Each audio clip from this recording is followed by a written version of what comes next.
चलो चलो जल्दी जल्दी चढ़ो, ट्रेन बस चलने ही वाली है। अरे मुझे भी तो आगे जाने दो। अरे मुझे जाने दो, मेरे हाथ में बहुत सारा सामान है। ओ कुली, हम पैसेंजर है, पहले हम चढ़ेंगे। पैसे कमाने की कुछ ज्यादा ही जल्दी रहती है तुम लोगों को। चलो हटो पीछे।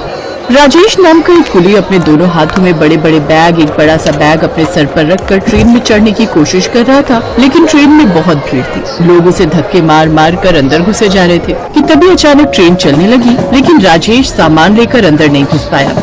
अरे यार, ये ट्रेन तो चलने लगी। जिसका ये सामान है वो तो अंदर ही है। उनका सामान मुझे पहुंचाना पड़ेगा किसी भी कीमत पर। राजेश ट्रेन के पीछे पीछे भागने लगा। उसने किसी तरह ट्रेन तो पकड़ ली, लेकिन फिसल कर गिर गया। थोड़ी देर बाद वो किसी अस्पताल में पहुंच गया। वहाँ पर उसकी पत्नी ममता और उसकी बूढ़ी माँ मौजूद थे।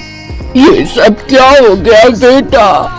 मैंने तुझे कितनी बार कहा कि जल्दबाजी मत किया कर, स्टेशन पर वहाँ बहुत भीड़ होती है। इतना ज्यादा सामान लेने जाने की क्या जरूरत थी? जान से भी ज्यादा कीमती है क्या? डॉक्टर साहब, लेकिन अब कैसे हो गया? देखिए, मजबूरी में मुझे इनका हाथ काटना पड़ा। इनका एक हाथ ट्रेन के नीचे आ गया था, इसीलिए हाथ काटने के अलावा मेरे पास कोई रास्ता नहीं था। अब इन्हें अपनी पूरी जिंदगी एक हाथ से ही बितानी पड़ेगी।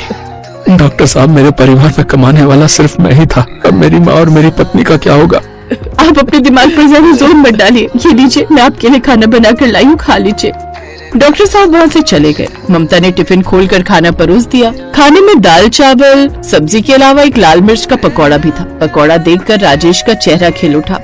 ममता, मेरी जिंदगी में चाहे जितनी परेशानियां आ जाए, जैसे ही तुम्हारे हाथ का लाल मिर्च का पकौड़ा देखता हूँ मैं खुश हो जाता हूँ। मैं कितना खुश नसीब हूँ कि मुझे तुम्हारे हाथ का लाल मिर्च का पकौड़ा खाने को मिलता है। बाकी लोगों का ऐसा नसीब नहीं है।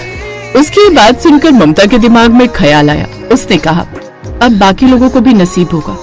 2 दिन बाद ममता और उसकी माँ राजेश को लेकर घर आ गए और वहीं पर दवाई चलने लगी। कमाने वाला भी कोई नहीं था, इसलिए ममता ने अपनी सास और पति से कहा, राजेश जी, जिस स्टेशन पर आप कुली का काम करते थे, उसी स्टेशन पर मैं लाल और हरी मिर्च के पकौड़े बेचूंगी। सासू माँ, आप हमारे घर के आंगन में मिर्च बो दीजिए ताकि लोगों को ताजे मिर्च का पकौड़ा खाने को मिले। लेकिन ममता, तुम ये सब क्यों करोगी? लोग क्या कहेंगे कि अपनी बीवी की कमाई खा रहा है। लोग हमारे घर में खाना देने नहीं जाएंगे और न ही कोई आपका इलाज कराएगा। मैं भी इस परिवार का हिस्सा हूँ। मैं जो करना चाहती हूँ मुझे करने दीजिए। सासू माँ, चलिए बाजार से मिर्च के बीज लेकर आते हैं। ममता और उसकी सास बाजार से बीज लेकर आए और आंगन में बो दिया। कुछ ही दिनों बाद बहुत बड़े बड़े हरी और लाल मिर्च उगाए। ममता ने ढेर सारे लाल और हरी मिर्च के पकौड़े बनाए और स्टेशन पर बेचने चली गई। जल्दी से कोई ट्रेन आ जाए, ट्रेन के अंदर घुसकर बेचती हूँ। थोड़ी देर बाद एक ट्रेन आ गई। ममता सारे पकौड़े लेकर ट्रेन के अंदर घुस गई। लाल मिर्च हरी मिर्च के ताजे पकौड़े खाइए, ऐसे पकौड़े आपने कभी नहीं खाए होंगे, वो भी सिर्फ 10 के 2, 10 के 2, 10 के 2। अरे बिटिया, इन पकौड़ों की महक तो बहुत अच्छी आ रही है। जल्दी से 2 पकौड़े मुझे भी दे दो। जी आंटी, अभी दिया, ये लीजिए। बेटा, मुझे भी 4 पकौड़े देना जरा, देखने में बड़े अच्छे लग रहे हैं। हाँ अंकल, बिल्कुल, ये लीजिए। पहले आप लोग पकौड़े खा लीजिए, पैसे बाद में देना अगर पसंद आए तो। इस तरह थोड़ी ही देर में पूरी बोगी ने उसके पकौड़े खरीद लिए और उसके सारे पकौड़े खत्म हो गए। बेटा, तुम्हारे हरी मिर्च और लाल मिर्च के पकौड़े तो बड़े ही स्वादिष्ट हैं। इसमें कोई मिलावट भी नहीं है, बिल्कुल शुद्ध लग रहे हैं। हाँ बेटी, इतनी कम कीमत में तुम पकौड़े बेच रही हो। अगर तुम 10 का एक भी दोगी तो भी हम ले लेंगे। आप लोगों का बहुत बहुत धन्यवाद। कुछ ही देर में सारे मिर्च के पकौड़े बेचकर वो ट्रेन के बाहर आ गई। उसी ट्रेन के अंदर बहुत सारे मोमोज बेचने वाले, खाना बेचने वाले लड़के भी थे। उनका एक समोसा तक भी नहीं बिका। अरे यार, तो हमारी यूनियन की भी नहीं है। इसे स्टेशन पर किसने अलाउ किया पकौड़े बेचने के लिए? इसके मिर्च के पकौड़े खाने के बाद ना ही हमारा समोसा बिक रहा है और ना ही तेरा खाना। इसका कुछ ना कुछ तो करना ही होगा। सारे पकौड़े बेचकर वो खुशी खुशी घर चली गई। उसका पति और सास बहुत खुश हुए। बहू, इस दुनिया में हर सास को तुम्हारे जैसी ही बहू मिले। तुमने तो पहले ही दिन कमाल कर दिया। तुम्हारे हाथ के लाल हरी मिर्च के पकौड़े तो कुछ ही घंटों में बिक गए। हाँ सासू माँ, पर मुझे उम्मीद नहीं थी। कल मैं इससे दुगने पकौड़े लेकर जाऊंगी। अब हमारी जिंदगी में किसी चीज की कमी नहीं रहेगी। ऐसे ममता हर दिन स्टेशन पर जाती और जो भी ट्रेन आती उसके अंदर घुसकर सारे मिर्च के पकौड़े बेचकर थोड़ी ही देर में वापस आ जाती। दूसरी तरफ उसी स्टेशन का स्टेशन मास्टर दफ्तर में बैठकर खाना खा रहा था कि तभी उसने अपने एक नौकर को बुलाया। अरे गोलू, जरा इधर आओ। मेरी बीवी हर रोज वही खाना भेज देती है। जाओ देखो, स्टेशन पर कोई अचार वचार बेच रहा हो तो लेकर आओ। अरे सर जी, आज मैं आपके लिए एक ऐसी चीज लेकर आऊंगा कि आपकी आत्मा खुश हो जाएगी। गोलू बाहर आया।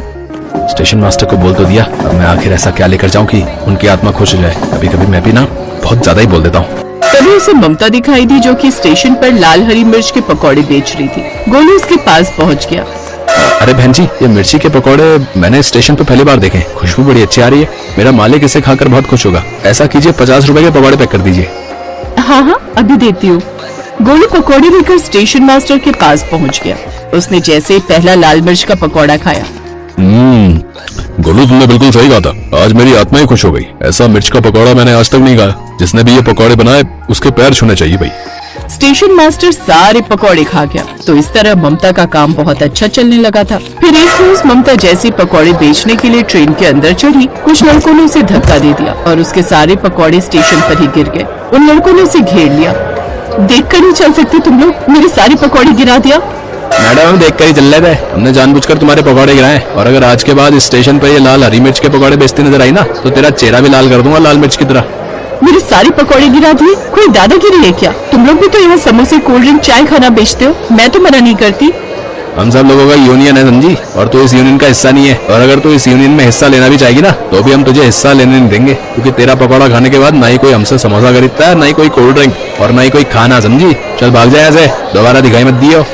उन लड़कों ने ममता को जोर से धक्का दिया और वहाँ से भाग गए। इधर ममता सीधा स्टेशन मास्टर से टकरा गई। अरे देखकर नहीं चल सकती थी क्या? है? कौन हो तुम और तुम रो क्यों रही हो? इससे पहले कि ममता कुछ बोल पाती, वहाँ पर भागता हुआ गोलू आ गया। अरे सर जी, ये भाई बहन जी जो स्टेशन पर लाल हरी मिर्च के पकौड़े बेचती हैं, इन्हीं के पकौड़े खाकर आप खुश हो गए थे? हैं? क्या? हाँ सर जी, लेकिन यहाँ पर कुछ यूनियन वालों ने मेरे साथ बदतमीजी की। उन्होंने मुझे धमकी भी दी। ममता ने सारी घटना स्टेशन मास्टर को बता दी। रुको, तुम फिक्र मत करो, चलो मेरे साथ। बोलो ये जितने भी चाय समोसे बेचने वाले हैं इन लड़कों को इकट्ठा करो, जरा मेरे ऑफिस में लेकर आओ। जल्दी से जाओ, जल्दी जाओ। स्टेशन मास्टर ममता को अपने ऑफिस लेकर चला गया। थोड़ी देर बाद गोलू उन सारे लड़कों को लेकर आ गया।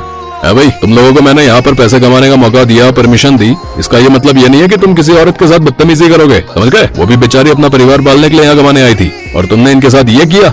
आज के बाद ये बहन इसी स्टेशन पर मिर्च के पकौड़े बेचेगी, समझ गए? मैं इनके लिए एक बहुत बड़ी दुकान खोल कर दूंगा। इनके पकौड़े मुझे बहुत पसंद है।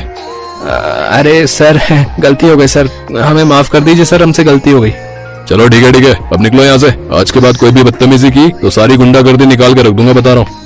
तो इस तरह स्टेशन मास्टर ने स्टेशन पर एक बहुत अच्छी दुकान खोलकर ममता को दे दी और वो वहीं पर अपने लाल हरी मिर्च के पकौड़े बनाने लगी। अब वो अपने पति की कुली के काम से 20 गुना ज्यादा कमाने लगी और सब लोग खुशी खुशी रहने लगे।